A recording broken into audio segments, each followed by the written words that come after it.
ಮಗು ಹುಟ್ಟಿರೋ ಮನೆಯಲ್ಲಿ ಯಾವಾಗ್ಲೂ ನಗುನೆ ತುಂಬಿರಲ್ಲ.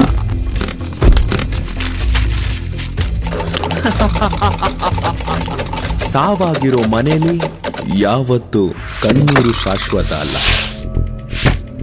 ಜನ್ಮ ಕೊಟ್ಟ ಅಪ್ಪ ಅಮ್ಮನ ನೆನಪು ಯೌವನ ತುಂಬಿದ ಮೇಲೆ ಇರಲ್ಲ. ಮದುವೆ ಆಗೋ ಹುಡುಗ ಹುಡುಗಿ ಕೊನೆವರೆಗೂ ಗಂಡ ಹೆಂಡತಿನೇ ಆಗಿರಲ್ಲ. ಮುಂದೆ ಹೊಗಳೋನೊಬ್ಬ, ಹಿಂದೆ ಒಡೆಯೋನೊಬ್ಬ. ಕೈ ಎತ್ತಿದ್ರೆ ಕೈಕಾರ, ಕೈ ಕೆಳಗಿಟ್ರೆ ಭ್ರಷ್ಟಾಚಾರ.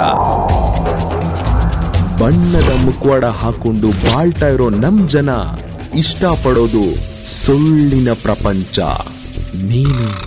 ನೀನಾಗು. ಈ ಬದಲಾವಣೆಗೆ ಬೇಕಾಗಿರೋದು sense, common sense. Common sense ಇದ್ರೆ ಎವ್ರಿಥಿಂಗ್ ಇಸ್ ಪಾಸಿಬಲ್.